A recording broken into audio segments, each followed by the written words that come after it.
যত সময় গড়িয়ে যাচ্ছে তত বেশি উত্তরের জঙ্গলে অর্থাৎ উত্তরবঙ্গের জঙ্গলে হাতির অস্তিত্ব ক্রমাগত সংকটের মুখে পড়তে চলেছে। উত্তরবঙ্গের জঙ্গলে যা ধারণ ক্ষমতা প্রায় তার কাছাকাছি পৌঁছে গিয়েছে হাতির সংখ্যা, আর এতেই উদ্বেগের সৃষ্টি হয়েছে পরিবেশ থেকে, পশুপ্রেমী মহল থেকে, রাজ্য বন দপ্তরে। বাসস্থান ও খাবারের সংস্থানে নিজেদের চলাচলের করিডোর বদল করছে হাতিরা। নতুন করে উত্তরে একাধিক মুভমেন্ট রুট ও সাব করিডোর তৈরি করছে তারা, যার ফলে হাতির ব্যবহারেও এসেছে বদল। আগের থেকে অনেক বেশি খিটখিটে ও আক্রমণাত্মক হয়ে উঠছে হাতিরা, আর এর কারণে আগামীতে মানুষের সঙ্গে হাতির সংঘাত আরও বৃদ্ধি পাওয়ার আশঙ্কা করছেন পশু ও পরিবেশ প্রেমী সংস্থার সদস্যরা। করিডোর তো অ্যাকচুয়ালি আমাদের আগে একটা মিথ আমি বলি যে আমাদের নর্থ বেঙ্গলে আগে সবসময় আমরা শুনতাম যে নেপালের মেচি থেকে আসামের শঙ্করসব্দি বেঙ্গল আসামের বর্ডারে শঙ্করসব্দি ছিল নাকি আর কি হাতিদের করিডোর, ঠিক আছে। তো সেগুলোকে তো ভাগ করা হলো, করিডোরটা কি, যে দুটো হ্যাবিটেটের মাঝখানে যে কানেকশনটা আছে সেটাকে করিডোর বলে।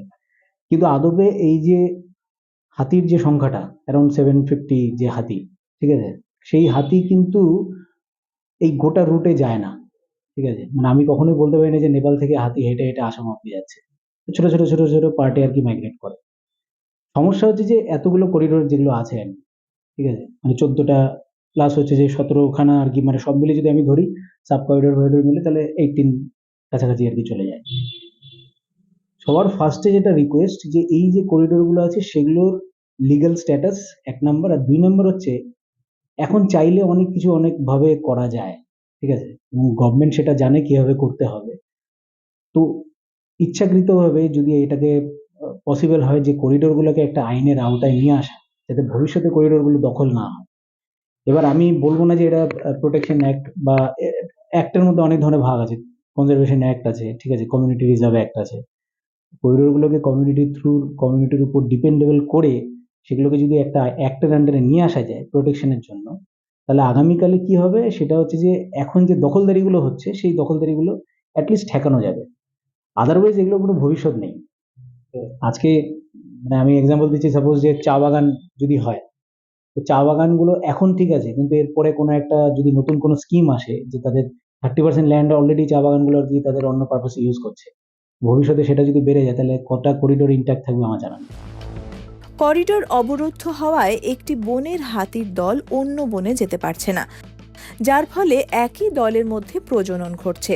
ফলে হাতির রোগ প্রতিরোধ ক্ষমতা হ্রাস পাচ্ছে এবং জিনগত বৈচিত্র্য নষ্ট হচ্ছে। তাদের আচরণেও ব্যাপক পরিবর্তন আনছে। পথ অবরুদ্ধ হওয়ায় ও খাদ্যের অভাবে হাতিরা অত্যন্ত খিটখিটে ও হিংস্র হয়ে উঠছে। মানুষের ওপর পাল্টা আক্রমণের ঝোঁক তাদের মধ্যে লাফিয়ে বাড়ছে। করিডোর বন্ধ থাকায় বনে প্রাকৃতিক খাদ্যের সংকট তৈরি হচ্ছে। ফলে হাতিরা বাধ্য হয়ে লোকালয়ে এসে ধান, ভুট্টা বা পাম ফলের মতো উচ্চ ক্যালোরির খাদ্যে অভ্যস্ত হয়ে উঠছে। করিডোর রুদ্ধ হয়ে যাওয়ায় জনবসতি এলাকা পার হতে গিয়ে রেলপথ, জাতীয় সড়ক কিংবা ক্ষেতে বিদ্যুতের তারের মুখোমুখি হচ্ছে হাতিরা। প্রতি বছর 10 থেকে 15টি হাতির মর্মান্তিক অকাল মৃত্যু ঘটছে।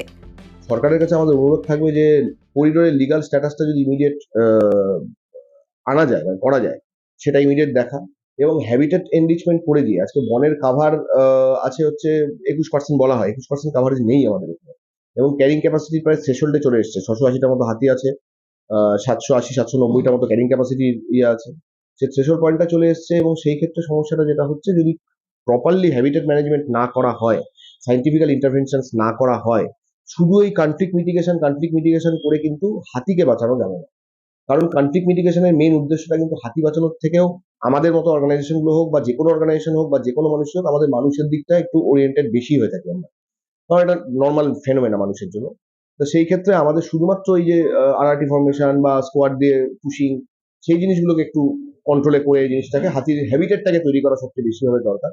আশা করব যে নতুন মন্ত্রী যিনি বনমন্ত্রী হয়েছেন তিনি সেন্সিবল বলে মনে হয়, যেটুকু আমি দেখেছি। আশা করব করিডোরের লিগাল স্ট্যাটাস আনার জন্য উনিও আমাদের সাথে যৌথভাবে চেষ্টা করবে, এবং হ্যাবিটেট এনরিচমেন্ট গুলো করে হাতির বাসস্থানটাকে সুরক্ষিত করে বাকি জিনিসগুলোকে তারপরে ডেভেলপমেন্ট অ্যাক্টিভিটিটা করবে। মানব হাতি সংঘাত কমাতে এবং হাতির সুরক্ষার জন্য রাজ্য সরকার সব রকম সহযোগিতা করবে বলে আশ্বাস দিয়েছেন বনমন্ত্রী মনোজ কুমার ওরাও। বিশ্ব হাতি দিবসে হাতি এই সংকট পরিস্থিতির কথা আমরা তুলে ধরেছি ইটিভি ভারতের পর্দায়, যেখানে বিশেষজ্ঞরা জানিয়েছেন যে করে হোক এই হাতির যে করিডোরগুলি রয়েছে, তার পাশাপাশি এই যে নতুন সাব করিডোর থেকে শুরু করে মুভমেন্ট রুটগুলো রয়েছে, সেগুলোকে যত দ্রুত সম্ভব সমীক্ষার মাধ্যমে তাদের চলাচলের যে পথ রয়েছে সেটিকে নিশ্চিত করতে হবে। শিলিগুড়ি থেকে শুভদীপ রায় নন্দী, ইটিভি ভারত।